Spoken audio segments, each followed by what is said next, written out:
Assalamualaikum warahmatullahi wabarakatuh. Selamat datang di mata kuliah teori bahasa dan otomata. Kita kembali membahas tentang tata bahasa reguler. Kali ini kita akan membahas tentang ekspresi reguler. Apa itu ekspresi reguler? Di ilustrasinya, ekspresi reguler itu adalah seperti ini. Sebuah bahasa dikatakan reguler jika terdapat FSA yang dapat menerimanya. Jadi misalnya ada sebuah bahasa. Ingat bahwa bahasa adalah kumpulan string, ya, di mana bisa terdiri dari untai beberapa string. Katakan misalnya sebuah bahasa dalam bahasa Indonesia, sebuah kata dalam bahasa Indonesia, misalnya kata kamu, gitu ya, KAMU, terdiri dari string KAMU, ya. Dan kata kamu itu adalah salah satu dari kosakata atau string pada bahasa Indonesia.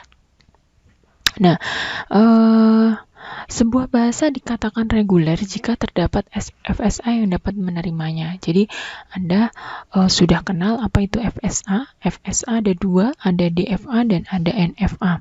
Ya, sebuah untai string bisa diterima oleh FSA jika untai string itu mencapai state akhir, ya, seperti itu. Nah, jika terdapat FSA yang dapat menerima bahasa L atau bahasa dengan untai di atas ini, ya, kombinasi 000 111 001011 011010 itu, maka bahasa ini disebut bahasa reguler, ya.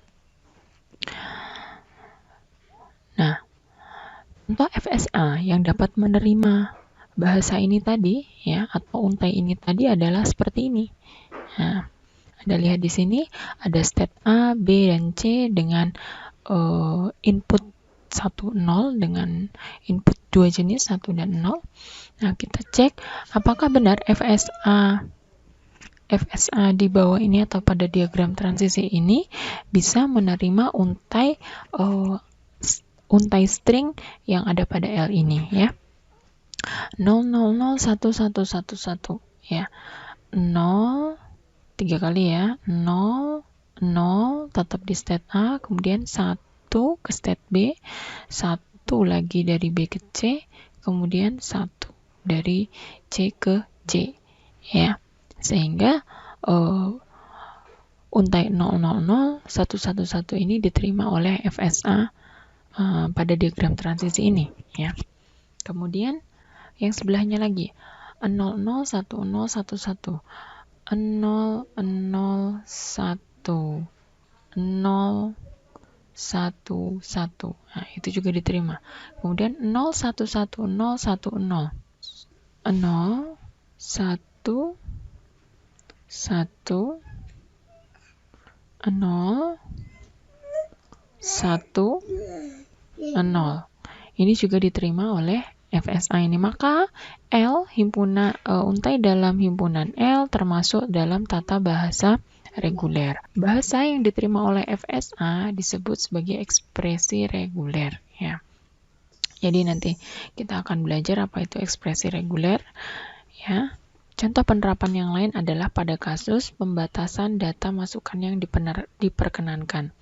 Misalnya, suatu field hanya dapat menerima input berupa angka atau digit saja, ya, tidak berupa string yang lain, misalnya string A sampai Z atau string simbol, ya, misalnya simbol tambah, simbol minus, simbol dan, simbol persen, simbol dolar, dan sebagainya. Maka otomatanya adalah seperti ini. Diawali dari state awal, kemudian jika masukannya itu adalah digit 0 sampai 9, maka dia menuju state akhir.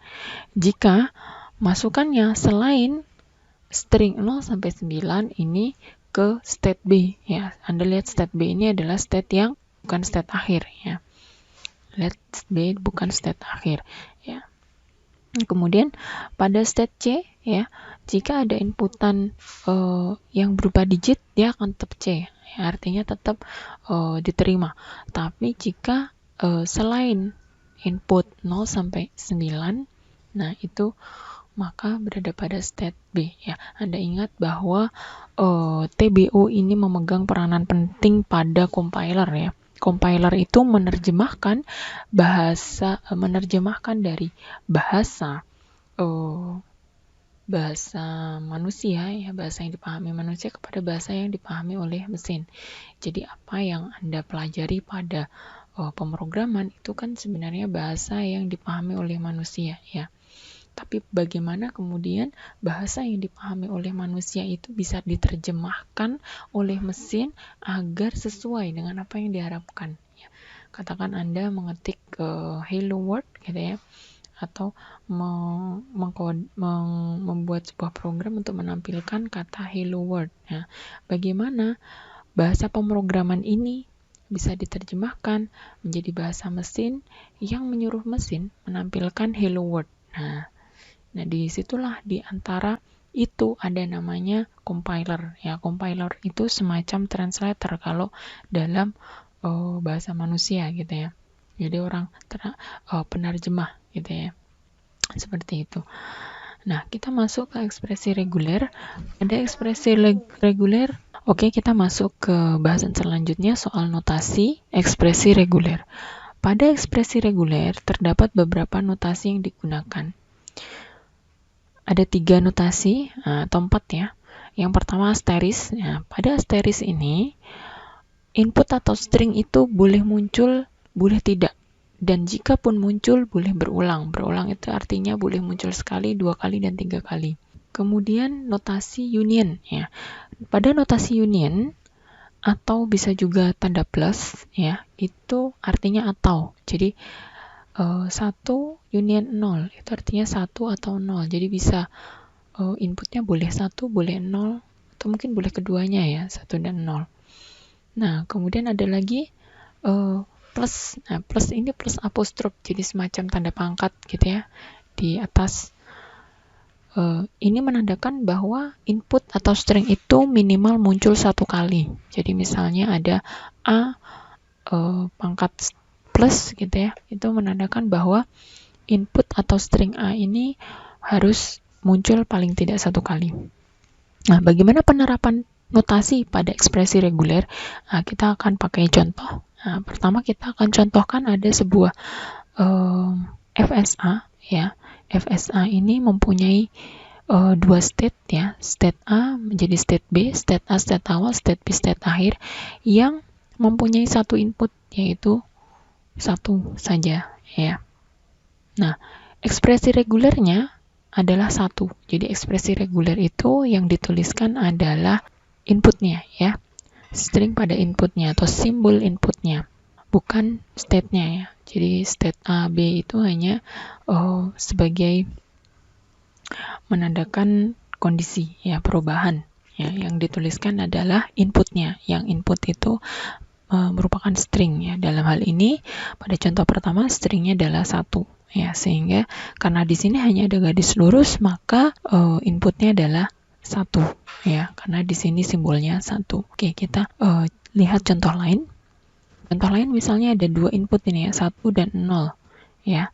1 itu merupakan input perpindahan dari A ke B, 0 merupakan perpindahan B ke C. C itu merupakan final state. Maka ekspresi regulernya ditulis 1 dan 0 ya.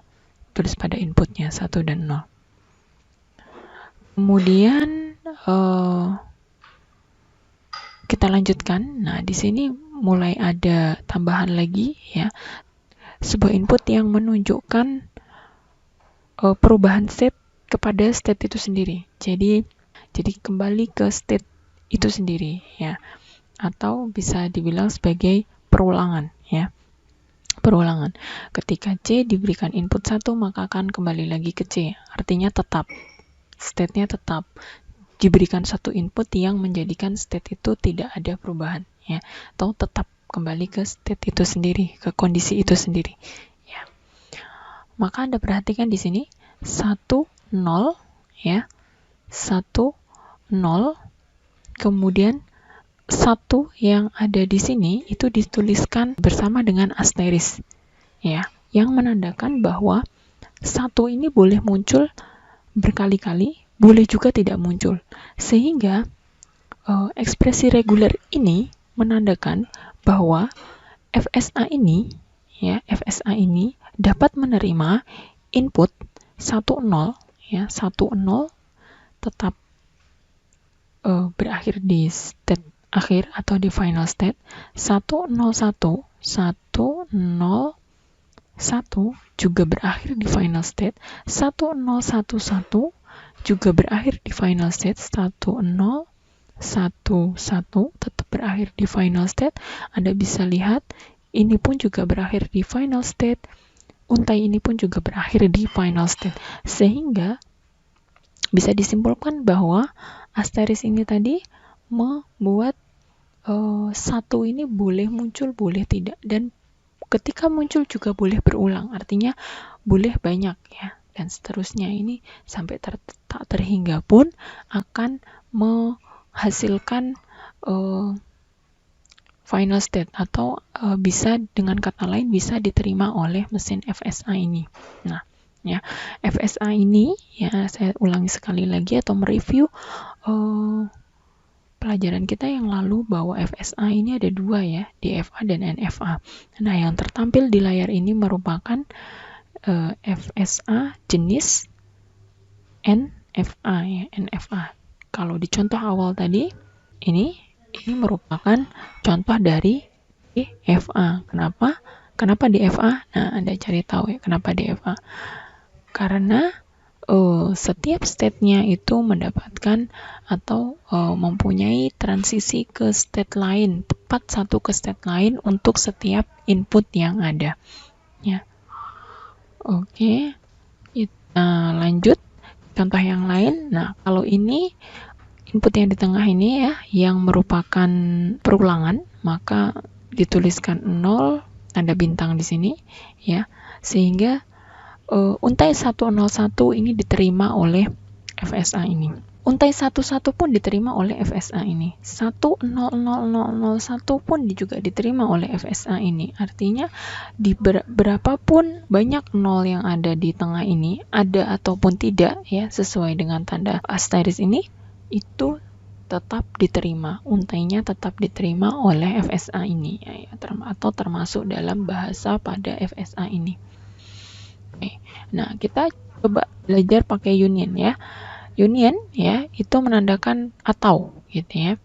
Jadi, untuk mencapai state akhir dapat ditempuh dari input 1 kemudian 0, atau juga bisa ditempuh dari 0 saja. 0 saja sudah juga bisa menghasilkan state akhir atau mencapai state akhir. Maka di sini ditulis union 10 union 0 ya. Artinya 10 mencapai state akhir, 0 pun mencapai state akhir. Nah, kalau ini beda lagi. 10 mencapai state akhir, 11 pun juga mencapai state akhir. Maka dituliskan seperti ini ya, 10 atau 11. Keduanya ini bisa mencapai state akhir. FSA ini dapat diekspresi regulerkan atau dibuat ekspresi reguler menjadi 01 plus ya. Kenapa? Kalau dijabarkan, Anda bisa pakai notasi asteris ya, atau tanda bintang 011 plus ya, seperti ini ya, 011 plus ya, karena yang satu di sini tuh berulang ya, perulangan, maka di sini dituliskan satu tanda bintang. Anda bisa lihat di sini ada 011 bintang. Nah, ini bisa dipersingkat ya. Satu bintang ini bisa disingkat dengan 1 plus ya, yang menandakan bahwa setidaknya atau minimal muncul sekali, minimal ada satu yang muncul sekali ya, sehingga ekspresi reguler ini jika diterjemahkan menjadi untai menjadi 01, 011, 0111 dan seterusnya. Artinya paling tidak harus ada satu string 1 di sini sebanyak 1 agar string S agar untai tersebut dapat diterima oleh FSA jenis ini ya. Jadi 01 misalnya ini ya, 01 boleh, 01 1 juga boleh, 011 karena satunya yang terakhir ini berulang di state akhir ini.